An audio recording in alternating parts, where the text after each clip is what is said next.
once again to Marilyn Hawes. And we both had a bit of a week this week. You've been dashing round, I've been dashing round. But we've been running away from fire. Yeah. I mean, it's more than fire, isn't it? It's inferno. What It is, and we are not impressed if you want a straight answer. A lot of people have lost their lives, mostly Brits in Almeria, which is on the east side of Andalusia. We're on the west side, and we've had our own share, and it's been a disaster. We've had to leave the house. The police were good, but very late. We had no warnings. And the gate would not open to the road so we could escape. Electric, everything goes off, and nobody came to rescue us. We dialed 112, which is the 999 in Spain, and they were interested. And nobody turned up. Now, we tried to get out, but we couldn't, because when you've got 40 degrees of heat, and then a hot wind, and then the fire, you're well over 50 degrees. And not only that, I mean, the metal of the gates would have got hot. Our girl, bless her, she leapt out the car halfway up the drive with a wet towel and managed to get the great gates open just in time. Else we'd have probably covered the same fate as those poor souls in Almeria, and a lot of them did not understand. We've got the language at least, but a lot of them didn't understand, and they think they know better, but they panic. And we won't go the way the police tell us. We know a shortcut. Well, yes. We had something very similar once, many years ago. We went to Mijas, and a very similar thing happened. And my eldest son was like this. I said, look, the blue lights are coming. There's these balls of fire coming at us, blah, blah, blah, blah. Oh, he was 18 at the time. And he said, well, wake me up when they're knocking at the door. Yes. By which time you'll be burnt to a cinder, my son. The thing is, I mean, last year there were 30-odd people killed in Portugal. They tried to outrun the fire in their car. You can't. Okay, you can drive at 60 miles an hour on a country road. The fire is faster quite often. And they just fried to death in their car. Awful. And why would anybody do that? I mean, these are like sort of like driftwood fires, aren't they? They're like balls of driftwood almost, and dry grass and all of that are bouncing like footballs and go anywhere, don't they, on a will of its own, according to the wind. You can get that, but these were genuine forest fires, and it spreads like lightning. And bless them, they didn't have enough language. They had the rudiments, but that's not enough when people are panicking. No. You've got to know what the police are telling you. If you can find the police. That's it. We couldn't until the following day, and then they were thick and fast or slow. We had to finish up in a hotel. Insurance doesn't pay for everything at all. The insurance companies in Spain, and I used to be an insurance broker in Spain, so I got some knowledge of this. My goodness me. No wonder the world comes to Britain for their insurance, because we genuinely are gentlemen and give a fair deal. In Spain, forget it. They'll find ways of not paying you. Oh, I think that's true everywhere, Rodney. I think that's true. Anywhere. I think they're as bad over here. I was married to an insurance broker, and they'll always find a reason not to pay out brigade. And then they put it out and all of that. And then the insurance didn't pay out because they said, it was just smoke. It hadn't become ignited. So, fire insurance is flame. It wasn't flame. So my father said, I'll let the whole damned house burn down next time. The answer to that is there's no smoke without fire. Yes. And that's serious, actually. There isn't. This was one of the cheaper companies in premiums, was it? Because don't. My father? Yes. No. Provincial insurance. It's a well-known one. Mm. They do vary. I mean, in the UK, because I was also a broker there, but mainly on investment. So wasn't my bag, the general insurance side, as it's called. But the NFU, which is not just for farmers, you pay a bit more, but you get service like that, and it's not a lot more, Yeah, and they exactly. do pay out without arguing. It's always worth paying more, but it's just dreadful. It's a crooks. I think it's dreadful. Anyway, you're alive. Yes, we're very thankful of that. It could have easily gone the other way. It nearly Absolutely. did actually when they bomb places here with water, either big aeroplanes or more generally helicopters that are more accurate, and they tow behind or underneath a great big bucket and they fly past, and they're very brave actually, going into clouds of smoke because you can't see anything there. No. And they go and drop it hopefully on the fire. And the day that we came back to get some of our stuff, they were still firefighting. They didn't see us. And we got a bucket load of spray. And yeah, now we're without water. We got too much water then. Yes. But there you go. We survive. So beware, everything is not sweetness and light in dear old España. There are problems. And this is one of them. But the main thing I was going to say is that they introduced an app on the telephone last year.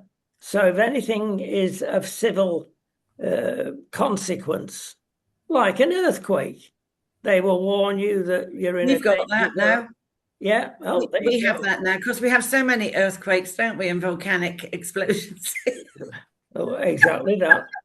And particularly with the Almeria fire, which was really horrible, a lot of life lost.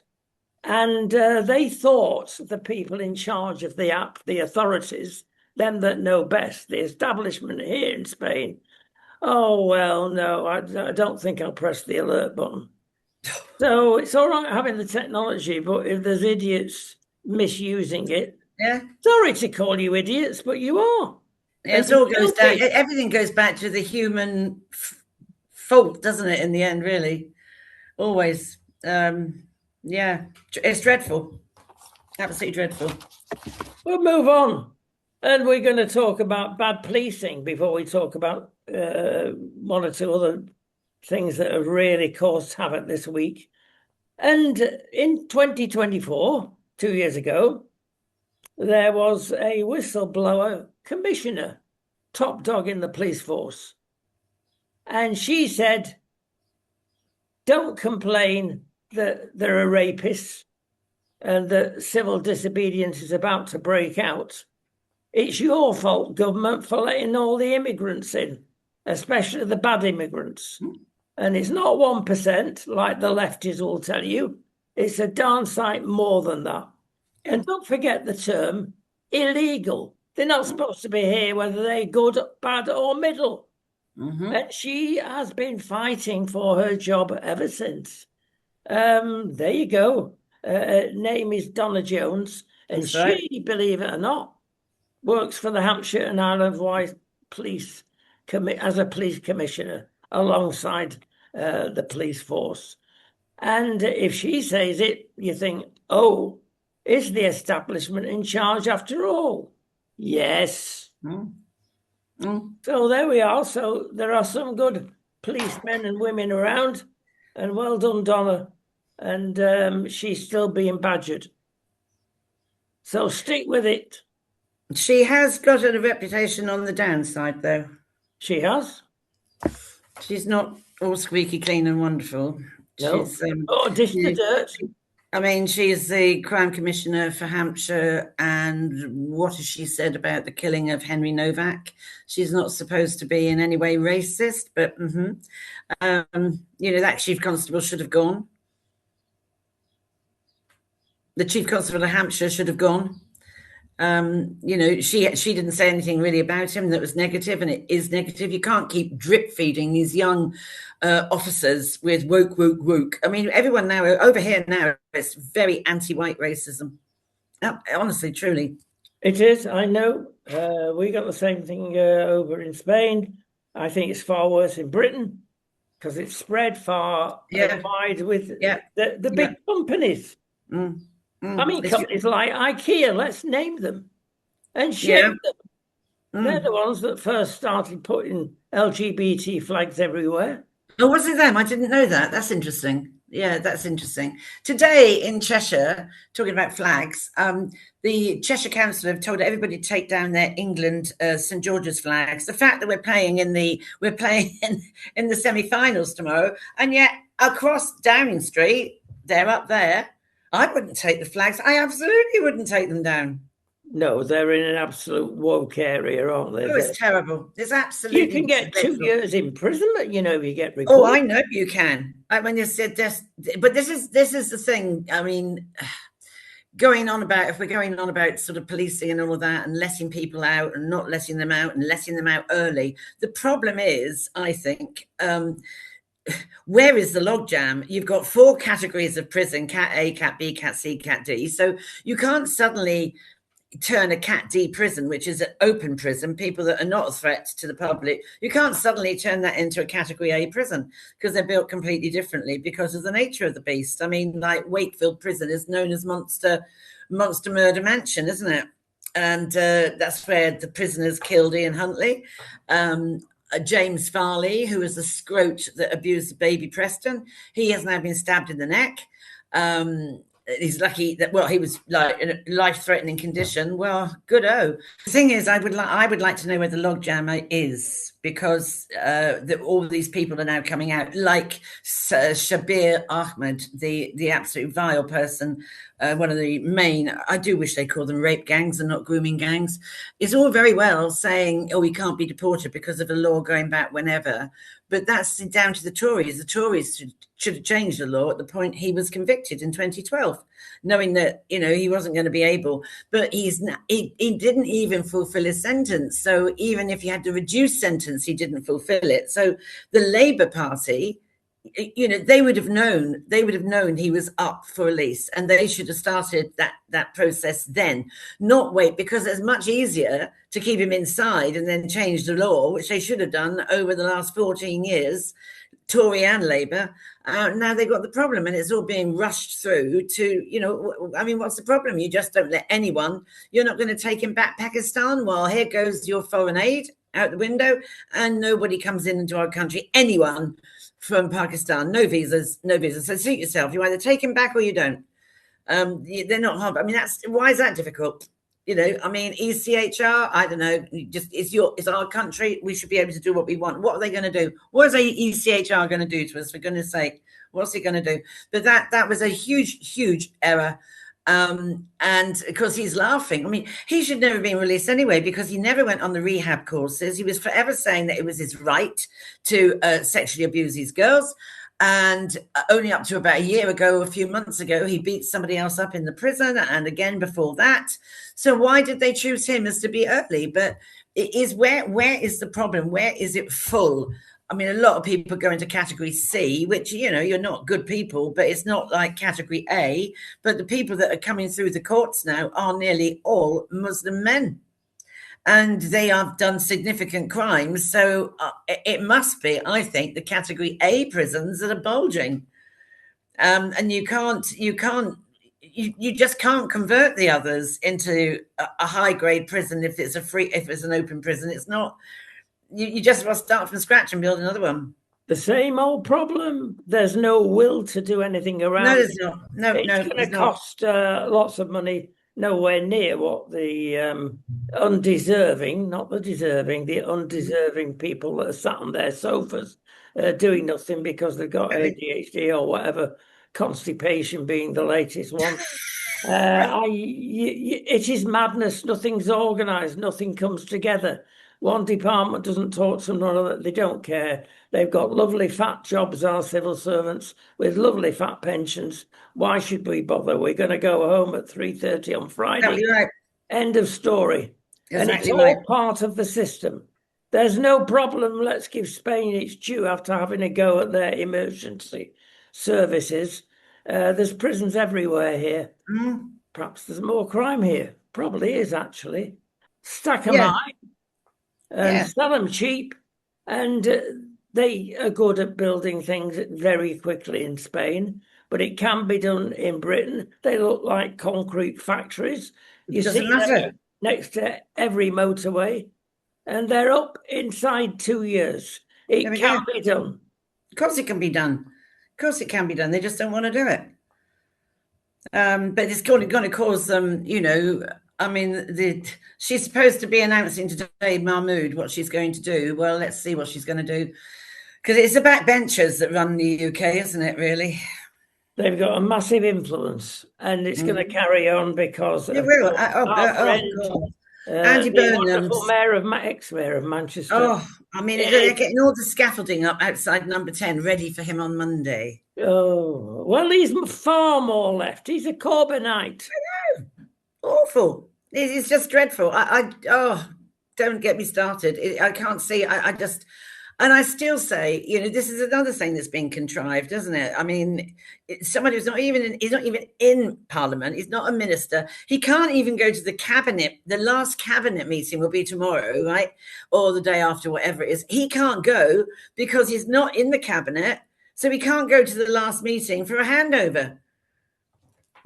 I mean, it's bizarre. I can't never think of a time like this. I mean, he hasn't gone through. They go on about due process. Well, he hasn't gone through it. No, and we're talking about laws, and they want to change it to get daddy back to Pakistan. And it's going to mean a minefield of laws, more jobs for the lawyers. You can bypass the whole system. Look, what would Trump do? Well, would he lay back and say, oh, Pakistan, you might be wrong because it's a Commonwealth thing. It is a Commonwealth thing. Everybody well, it is a in the old thing. Commonwealth. It is. It goes back to the old, going back to the Windrush generation and all of that. No. Yeah, but what have Pakistan said? They said, don't tell us what to do. You're not colonials now. That shows you where they are, actually. Exactly. So why, with that attitude, are we sending millions and millions of foreign aid? 80 million. Yes, exactly. That's the first thing that goes. And then secondly, the visas go. Absolutely right. And thirdly, we restrict trade with them. That will sort them out, and that's Trump-esque. He did that, and rightly so. But we're a nation of, DEI, wimps. DEI is going to kill us. I'm telling you. Literally, it does. And it is. It is. It absolutely is. It's dreadful. I just despair. I just think, oh my golly. I said to somebody yesterday, I said they were complaining about that and the other. I said, you wait, don't hold your breath. I said, you've got worse to come yet. Regretfully, you're not wrong. Can I show a photograph that will get the blood pressure even more going now? And it's about the police, but I'm sorry, we've got to call them out. This is not individual officers. We have them in our family at inspector level. So we know how the police work, and they are brilliant in many cases. And in fact, they take over social services in a number of areas, and they shouldn't. It's not their fault that they don't. It's the organisation. Nothing joined up again. But here you are. This is what happens time and time again at festivals, gay pride festivals, festivals in London, whatever. And yes, you've got it right. You've seen policemen there that we should respect supporting LGBT in this particular case, or any other fringe movement. That's your police, folks. That's your DEI. I mean, it's dreadful. They're frolicking around with these people that were half dressed, nearly naked, and trying to be all cozy and matey with them. That's not your job. No, it's not your job. These guys are twerking in front of our children. Yes. What's he doing, Mummy? I know. Yes, it's absolutely dreadful. I mean, if it wasn't so, I mean, I was furious when I saw that photo. I thought, what on earth are you doing? You can be friendly with people, but you still maintain your uniform and how you are. You're there to police. You don't have to be brutish. You can laugh with them or whatever, but you don't go around there, as you say, rocking and rolling with them. It's ridiculous. It's just awful. Yes. Yeah, awful. And then they wonder why people don't respect them. Right. You've not been stabbed, mate. Yeah, I will leave it at that. Don't think so, matey. Okay. We have more. And we've got to discuss Anne Widdecombe. I think this is a tipping point. Maybe I'm wrong. I don't think I am. Something's going to come out of this if it's allowed to come out. That's the point. That's the whole thing, isn't it? Everything. We're only guided. First of all, you can't say anything, say the police. Now, there are occasions when it can affect a court of law, but we've moved on, judges and justice, because everybody's on social media. And there's no way you can keep the lid on social media. No. So let's face facts. We want to know, it was a white man. They wouldn't say it if it was a black man, would they? Exactly that. And now they're contorting themselves to say anything. We don't want the local population upsetting.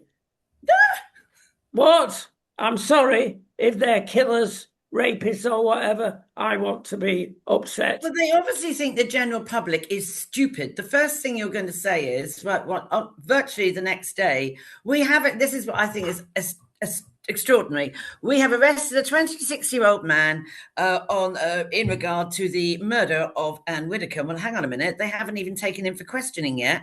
How do they know? And then, no, it was nothing to do with him. No, he's now released. Nothing to do with him at all. So they should have said, we are questioning someone of interest. Now, if I was that guy, that 26-year-old guy, I would sue them because he lives in a little town of Newton Abbot. Everyone's going to know who he is. And there will be people that go, no smoke without fire. You know what? And then the next day, we have been up to Sheffield and we have arrested this guy, Rotherham, where it is. We have arrested this guy. We are not looking for anyone else. This man, 2 days later, if you were so sure, why hasn't he been charged? Yeah. And the clock was ticking with about 5 hours left. And then, counter-terrorism is now taking on, like we didn't know. Who goes to, burgle someone or whatever, a 600-mile round trip, unless you have been told to target that person? I mean, she lived in the back end of nowhere. How did he know where she lived? How did he know she was going to be there? Well, of course, another backstory in all this, and it's on social media, and this is the bad or good part of it. There is some talk about there is a relationship between the 26-year-old and the 28-year-old. Let's see how that pans out, because that is on social media. We have not verified it. So put that in the back of your mind. There could still be a problem with the... Oh, yes. I mean, it wouldn't surprise me. It wouldn't surprise me if, having questioned the 26-year-old, as you rightly say, maybe, because not much info has come out about the 26-year-old, but it could be that they knew him online or something like that. Because the very next day, they've hightailed it up to Sheffield. So how did that come about? Yeah, exactly. And suddenly, it's not anything other than a local issue. They changed their mind. Yes. Another U-turn. Yes. They decided to bring in the big boys because there could be some nasties here. Yeah. Oh, really? Perhaps 90% of the nation would have said that. I think certainly in the circles I move in, everybody was saying it, and they're perfectly, very highly respected, bright people were all thinking the same thing. We're not stupid. They are so good at gaslighting, aren't they? And if anybody believes they've been gaslighted, I tell you, it is really going to kick off, because the palpable sadness here, I mean, it is palpable. I have never seen so much outpouring since the late Queen passed away. Truly, I've never seen so much.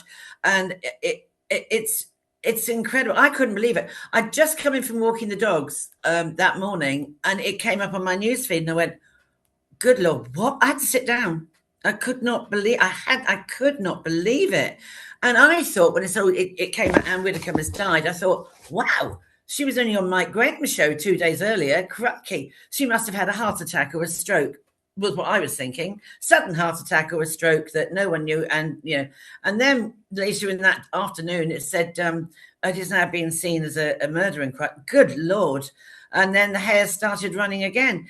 There are enough people in media that are deeply, deeply saddened, who knew her very, very well. Martin Daubney, Mike Graham, Richard Tice. There's a whole load of them that really knew her and really liked her. But I think, just before, if you think of Jill Dando, if you remember Jill Dando, she was, that killer has never been found. And she was just shot, wasn't she, on her doorstep, blah, blah. The week before, a few days before, she had come out that she was going to whistleblow on paedophiles within the government at that time. 3 days later, 2 days later, bye-bye, off you go. Now, last week, Anne Widdecombe was on something where she said she was about to disclose something that was very revealing about the government. Now she's taken out. And when she said it, and I saw it on social media, I thought, I think you need to be careful. I remember the Queen. Do you not remember the Queen when Diana died or oblique killed? There are dark forces in this country. Always remember saying that. We were down to film Christine Hart, who's been involved in doorstep journalism for years. Yeah. And she called off the interview. It included Harry, of course, and what she's found about him and the court scene. And she frankly phoned up at the last minute and said, no, I'm frightened. No, that's right. I know her. I know Christine. She was absolutely terrified. She said, what have I done? And because she was asking me to get her on GB News, and she's got how the paperwork, she said it was a complete fake court case. They had lost the paperwork. Well, we're going to interview her about something else. Her book's coming out shortly. Yeah, that's right. And after that, we'll be a bit freer. The other thing because time's gone, my goodness, no good news for you today, folks. We knew Anne, we filmed her. She's a super person, was a super person. And actually, we'd arranged to go down to that bungalow shortly after the filming.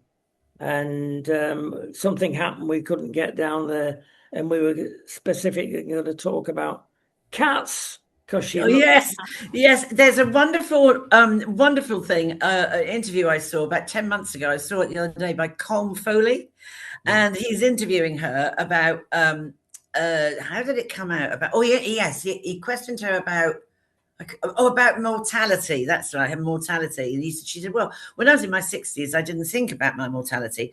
And in my early 70s, I didn't. And then you get to about 75 and you start forgetting names of people you've known all your life. And then you start getting some tweaks and nips and, things. You think, my mortality is becoming evident, And he said, Colm asked her, he said, are you frightened? But good Lord, no, because I'll be going to heaven to be with my mother and my father and my brother, and hopefully my cats. But I don't think that makes theologian sense. No. But she was absolutely, there was no doubt that she was going to heaven, and quite right. She had no fear at all of that. But, I don't see for a moment. I mean, it must have been dreadful for the TV show, because I think it was Talk TV. They were due to have her on, and she had just, I think it was about 12:19 or 2:19 or something. She had said, I've got the link. Okay. And then she never turned up for the interview. That's right. We were going to talk about, beside the cats, her Christian faith, because she was a late joiner to the Catholic Church, of course. But it was very definite and typical of Anne. She made up her mind about things and she stuck to it. And a lot of people really miss her, especially the locals in the village there. She's a very kind person. I think she was very kind, very compassionate. She was a good soul, a really good soul, I think. And there are some lovely photos of her where she may be elderly, but there's one or two photos I say, actually, you were really quite beautiful. There's a softness in the eyes. There's a softness. I think she was a very gracious, had integrity. There aren't enough adjectives to describe her, really. No, but she still put it about, which I admired. And the other thing, of course, we've got some information, have we not? Finally, because we've got to go from Europol about what is going on in respect of this.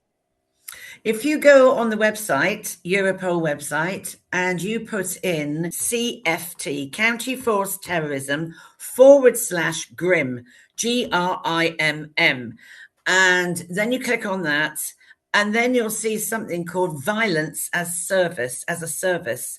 And this is where people are on the internet targeting people with autism or people that are loners. And basically, yes, it's assassinations. But where, of course, the person behind it all, they're not seen, which is always the way with assassination, isn't it? I did actually say, once they said, even before the counter-terrorism got involved, I said, this would be a contract killing. And my friend who was in Europol said, we noticed it sort of late last year. It's quite big in Sweden. That's why we've called it Grimm, after Grimm fairy tales. And it's a growing problem. This is what is carrying on. And it's called violence as a service. And they are recruiting. They're recruiting people. And he said the situation, it might not be, but the situation with the 28-year-old who went down there and all of this, that it is classic of how this violence as a service works. It might not be, but it is something they should really be looking at. And it's not something I'm not whistleblowing about, Europol. You've only got to go to the website and you'll see it there. If you put it in, you'll see it there. Yeah, and back to the recruitment, of course, they're looking for people who could easily have mental illness, be on the spectrum. My fear, they'll get away with it. My fear is going to be, he was autistic, he had a mental illness. Well, It doesn't make you a killer. I taught people with special needs. I taught people with autism and anything on the spectrum. I haven't known any of them gone on and burgle and kill people. It's the way, the drip. It's the grooming that takes place online of them, and that's how it works. That is exactly how it works. Think finally of Charlie Kirk over in America. Yes. And you've got a mirror image here. Absolutely, and that has. When I was talking to my friend at Europol, he said the trouble is the lefty movement are a violent, vile hatred with a passion. And, it is rising across the Atlantic as much as it is here.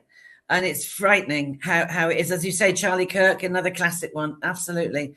And these people are never found because they've got a patsy that's going around doing it that doesn't know any better or can't think straight. And you wait, it'll be mental health issues. And then it will fade away. No, people have got to say, yeah, but hang on a minute. Who encouraged this guy, unless there is a connection with the 26-year-old, who encouraged this guy to go 600-mile round trip? I mean, he must have been covered in blood. It doesn't pin together. And the police must think we're stupid. Devon and Cornwall police have only just come out with special measures. It strikes me they should go back in again. With that thought, with that bombshell. Before they say just one more thing. One more thing.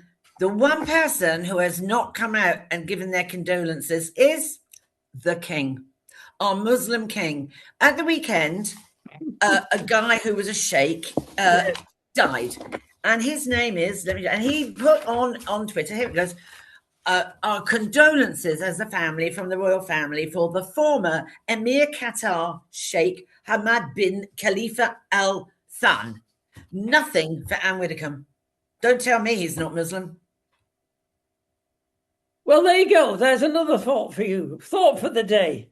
And, I was going to say something about cats, but I better not do in these circumstances. Take your eye off something else. But there you go, folks. This is the truth. We try and give you the truth. Keep your eyes open, keep your ears down, keep your ear to the floor. Something's going on. So it will. And there'll be people that are probing and poking and looking and getting, right, hang on a minute. that's not, there's some serious people like Will Geddes, people like that who are really like, the big timers who knew Anne are not going to let this drop. Well, let's hope that something good comes out of I it. hope so. I hope so. So Okay, we'll see you very shortly. bye bye now.